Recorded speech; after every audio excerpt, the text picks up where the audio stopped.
প্রিয়ন্তীর first ইয়ারের ফাইনালের পর এতদিনের যতগুলো ছবি ছিল সব অ্যালবামে রেখে দেয়। প্রেমের শুরু থেকে যোগ হয়ে থাকে একটা ছবি। আলিফের কাছে যেটা ছিল সেটাও যোগ হয়। যৌবনকালের ভালোবাসার মিষ্টি স্মৃতি বৃদ্ধ বয়সেও যাতে তৃপ্তি দিতে পারে। বুড়ো বয়সে তখন অ্যালবাম নাতিকে দেখিয়ে বলবে, দেখো তোমার দাদু আর আমি কত ভালোবাসতাম, আমাদের যৌবনের সময়গুলো খুব মিষ্টি ছিল। আস্তে আস্তে ইহসান মাস্টার্স কমপ্লিট করলো আর প্রিয়ন্তী অনার্স। প্রিয়ন্তীর মায়ের বয়স হওয়ায় বিয়ের তাড়াহুড়ো শুরু করে। তখন ইহসান সবেমাত্র কানাডা যাওয়ার জন্য প্রিপারেশন নিচ্ছে। প্রিয়ন্তীও তার মাকে হাজার বুঝিয়েও বিয়ে ভাঙাতে পারল না। শেষে ইহসান তার বাবাকে নিয়ে সম্মতি দিতে যায়। প্রথমে প্রিয়ন্তীর মা অমত করলেও 4-5 দিন পরেই রাজি হলো। বিয়ের পর ইহসানের একমাত্র বড় ভাই ইব্রাহিম 3 মাসের মধ্যেই ইহসানকে কানাডা নিয়ে যায়। সে আগে থেকেই সেখানের নাগরিক। পড়াশোনা করার জন্য কানাডায় গিয়ে সেখানকার এক মেয়ের প্রেমে পড়ে। ধীরে ধীরে সেটা বিয়ে পর্যন্ত গড়ায়।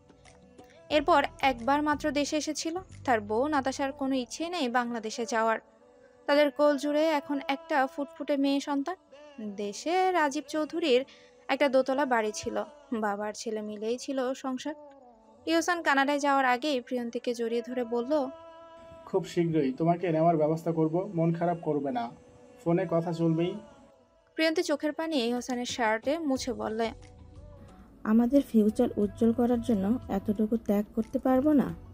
আমি ঠিক মানিয়ে নেব, তুমি ভেঙে পড়ো না।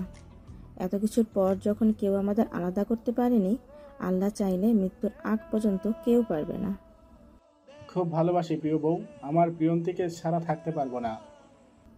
আমিও সেই ভার্সিটির বোকা ছেলেকে ভীষণ ভালোবাসি। ইহসান বউকে জড়িয়ে ধরে গভীর চুমু দেয়।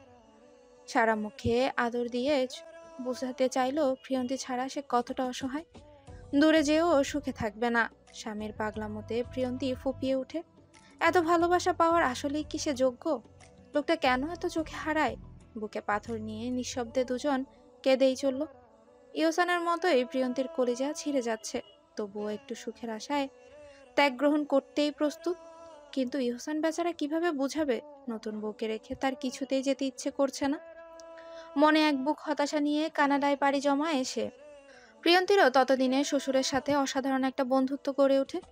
নিজের মেয়ে না থাকায় প্রিয়ন্তীকে আদরে ভুলিয়ে রাখে রাজীব চৌধুরী। ধীরে ধীরে ইহসান পড়ালেখার পাশাপাশি একটা জবও পেল। প্রিয়ন্তী আর রাজীব চৌধুরীকে 1 বছরের মধ্যে কানাডায় নিয়ে আসার জন্য তোড়জোড় শুরু করে। নতুন বউ ছাড়া দূরে থাকা কি কষ্ট একমাত্র সেই বুঝে। কিন্তু আল্লাহ হয়তো সহায় ছিল না। হঠাৎ করে ডেঙ্গু জ্বরে আক্রান্ত ইহসানের বাবা রাজীব চৌধুরী 6 দিনের মাঝে মারা যায়। ঘটনাটা এত দ্রুতই ঘটল যে দূর থেকে কিছুই করার ছিল না ইহসানের। ইহসান বাবা হারানোর যন্ত্রণায় ভেঙে পড়ে। একা বাসায় প্রিয়ন্তী থাকতে পারবে না বিদায় রাকিব চৌধুরী বোনকে নিয়ে আসে। এর পরের সময়গুলো বাবার বাড়িতেই কাটিয়ে দেয় প্রিয়ন্তী। ইহসান মাথার ঘাম পায়ে ফেলে চেষ্টা করতে থাকে প্রিয়ন্তীকে কানাডায় নেওয়ার জন্য।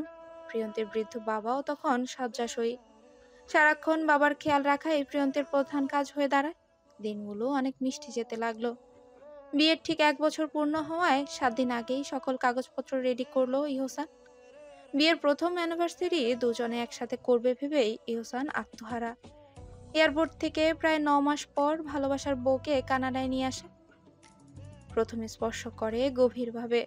ওই দিনও দুজন একে অপরকে জড়িয়ে ধরে কতক্ষণ কেঁদেছিল যে সে খেয়ালই নেই। অতঃপর দুজন মিলে প্রথম অ্যানিভার্সারি ভীষণ ভালোবাসায় পালন করে। আস্তে আস্তে এই দুজনেই এত মাসের দূরত্ব গুছিয়ে নতুন জীবন শুরু করার আশা খুঁজছিল। প্রতিটি সময় প্রতিটি মুহূর্ত ঠিক আগের মতোই উপভোগ করার পাশাপাশি স্মৃতি হিসেবে জমা করে অ্যালবামে। এটা তাদের ভালোবাসার সাক্ষী। প্রতিটি ছবির নিচে ডেটটাও যোগ করা, যাতে তারা একসময় হারিয়ে গেলেও তারিখ ছবি না হারায়। বিয়ের তখন 4 বছর চলছে। প্রেম সহ তাদের একসাথে কাটানোর সময় 8.5 বছর হলেও ভালোবাসা সেই ভার্সিটির মতোই নতুন। বিয়ের বয়স অনেক হলেও ভালোবাসা, মায়া, টান এক বিন্দুও কমেনি। প্রিয়ন্তীও খুব যত্নে নিজের সংসার গুছিয়ে নিয়েছে। একদিন হঠাৎ করে তার শরীর খারাপ হয়। ইহসান অফিসে থাকায় সে নিজেই ঘন মুষলধারে বৃষ্টির দিনে হাসপাতালে গেল। টেস্ট করে দেখে সে প্রেগনেন্ট। রাতে যখন স্বামীকে জানালো, খুশিতে ইহসানের পাগলামো শুরু হয়ে গেল। তৎক্ষণাৎ কোলে তুলে গোল গোল ঘুরাতে থাকে। তার অর্ধাঙ্গিনীকে সে কিভাবে বুঝাবে আজ যে সে সব সুখী মানুষদের মধ্যে একজন। প্রিয়ন্তী তার গলা জড়িয়ে ধরে খিলখিল করে হাসল, ঝুঁকে স্বামীর উষ্ণ ঠোঁটে চুমু এঁকে দিল। প্রেগনেন্সির সময় এক মুহূর্ত দূরে যায়নি ইহসান। পেটে মাথা রেখে রাতে দিনে বাচ্চাদের মতো আচরণ করত, একা একাই কথা বলতো পেটের সে অংশের সাথে।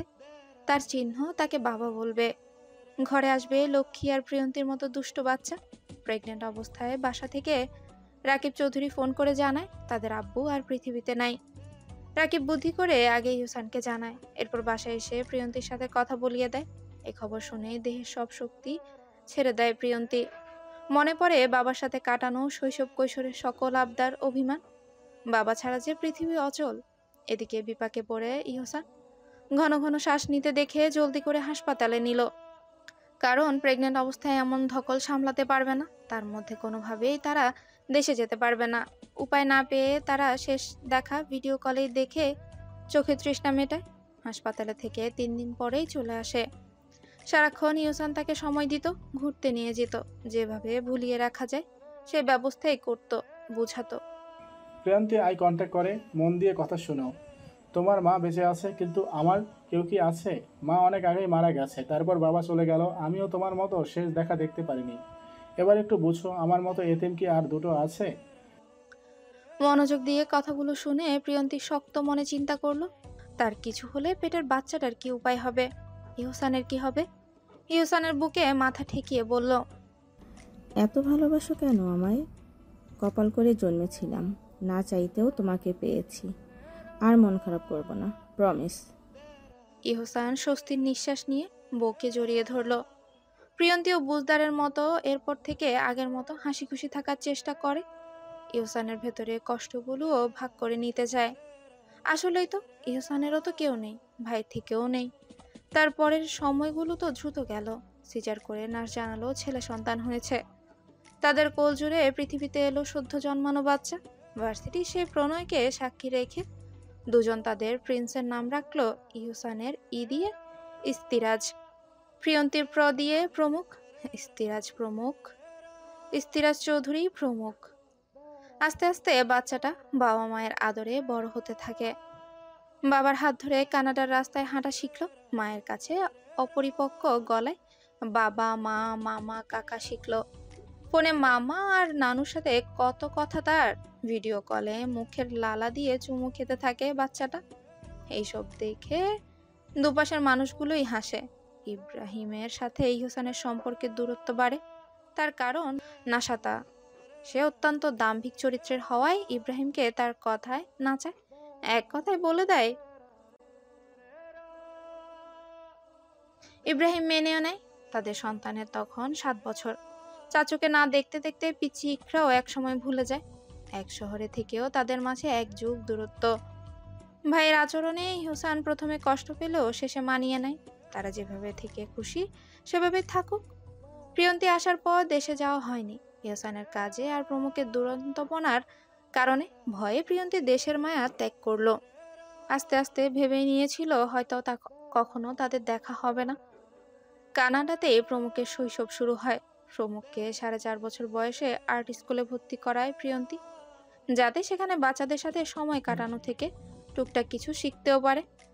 অপরিপক্ক হাতে প্রমুখ প্রতিদিন পেন্সিল হাতে নেয়। ছেলে বলতে পাগল দুজনেই। সারাদিন অফিস শেষে ছেলেকে চুমু না খেলে ইহসানের ক্লান্তি দূর হতো না। প্রিয়ন্তীও রাতে জড়িয়ে না ধরলে প্রমুখের ঘুম আসতো না। অবুঝ প্রমুখ কি জানতো সুখের দিনগুলো যে আস্তে আস্তে শেষের ঘরে আসছে। প্রমুখকে আর্ট স্কুল থেকে নিয়ে এসে বসলো বিছানায়। ফোন চেক করে দেখে রাকিবের অজস্র কল। মায়ের নম্বর থেকেও হোয়াটসঅ্যাপ থেকে কল এসেছে। ভয়ে আত্মা শুকিয়ে যায় তার। ফোন দিতে ওপাশ থেকে রাকিব অপরাধীর গলায় বলে, আগেই সরি বলে নিচ্ছি, আমাকে কিছু বলতে পারবি না। প্রিয়ন্তী কপাল কুঁচকে বলল, কাহিনী কি হয়েছে বলবি? সমস্যা কি? ভয় হচ্ছে আমার।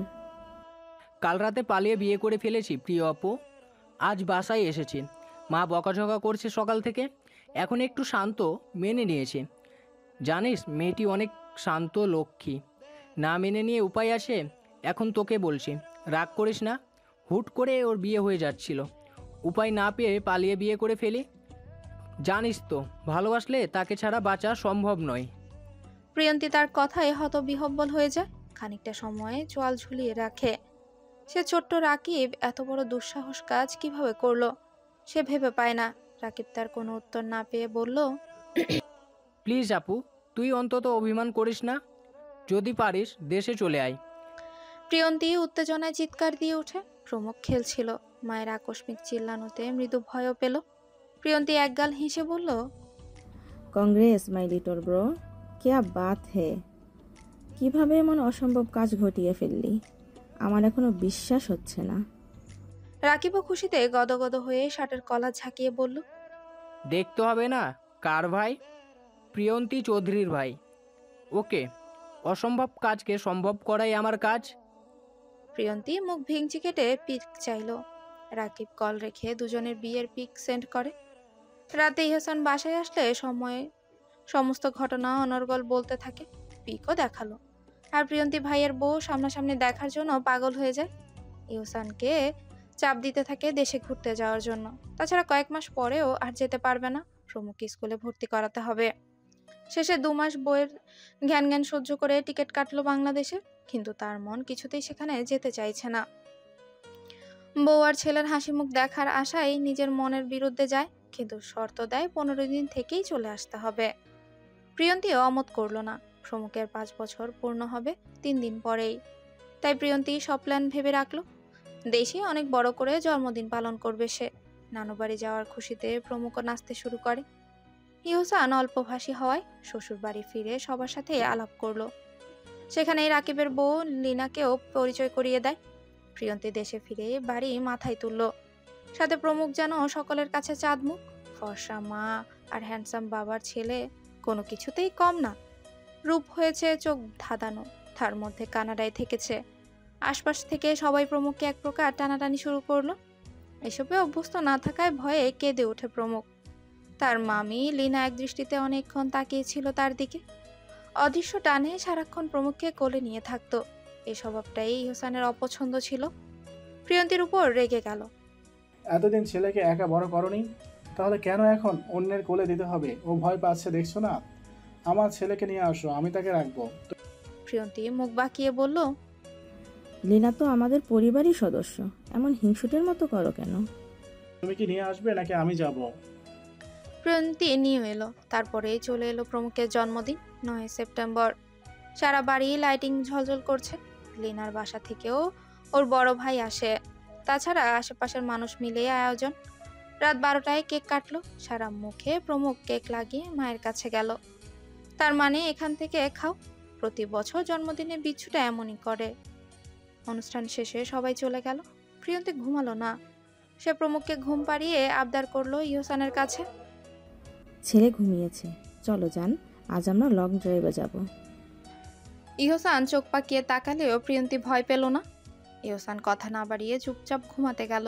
প্রিয়ন্তী তার গায়ের উপর উঠে বলল, জান, এমন নিরামিষের মতো করছো কেন? রাতের শহর ঘুরতে কেমন লাগে জানো? জানি কানাডায় কত রাত তোমাকে নিয়ে ঘুরিয়েছি, তার হিসাব নেই। তাই সব আশা বাদ দাও। আমার ছেলেকে একা রেখে কখনোই যাবে না। এখন তুমি যুবতী নাও, এক ছেলের মা। ইহসানের কথায় তার মন ভেঙে যায়। তার মানে তাকে বুড়ি বলল? রেগে গজগজ করতে করতে বলল, তার মানে বলছো আমি বুড়ি? মেজাজ খারাপ করছে হেসান, তোমাকে আজ যেতেই হবে। রাকিব টু শব্দ না করে পাশ ফিরে শুয়ে পড়ে। প্রিয়ন্তী উঠে প্রমুখকে কোলে নিয়ে বলল, ওকে ফাইন, প্রমুখকে আমি রাকিবের কাছে দিয়ে আসি। এই আবদারটা রাখো, জীবনেও আর কোনো আবদার করব না। ইহসান তৎক্ষণাৎ উঠে রুক্ষ মেজাজে বলল, একদম ওদের ঘরে রাখবে না, বেশি করছো। প্রিয়ন্তী, রাগিয়ে দিও না। প্রিয়ন্তী ভয় পেয়ে যায়। হঠাৎ ইহসান এমন করছে কেন? সে কষ্টে কেঁদে দিবে প্রায়। ইহসান বইয়ের কান্না কখনো সহ্য করতে পারে না। শেষে নিজেকে সামলে প্রিয়ন্তীর সামনে গেল। ছেলের কপালে চুমু খেয়ে প্রিয়ন্তীর গালেও চুমু দিয়ে বলল, ঠিক আছে, শেষবারের মতো বেগম সাহেবার আবদার মঞ্জুর করা হলো, কিন্তু শর্ত হচ্ছে মায়ের কাছে রেখে আসো। ওদের এত রাতে ডিস্টার্ব করো না। প্রিয়ন্তীর খুশিতে মুখে হাসি ফুটে ওঠে। মায়ের রুমে গিয়ে এসে প্রমুখকে শুয়ে দিল। কিন্তু প্রমুখ ঘুমের মাঝেই মায়ের উপস্থিতি টের পেয়ে ওড়না শক্ত করে খামচে ধরে। হয়তো তার পবিত্র মন বলছে ছেড়ে দিলেই মা অনেক দূরে চলে যাবে। প্রিয়ন্তী কয়েক মিনিট তার সাথে শুয়ে ছেলেকে আদর করলো। মন ভরে দেখলো বাচ্চাকে। ইহসান দরজার কাছ থেকে দেখে হাসলো। এরপর দুজনে চুপি চুপি বের হয়ে লং ড্রাইভে গেল। কিন্তু সেই লং ড্রাইভ থেকে তারা আর কখনো ফিরল না। সকালে প্রিয়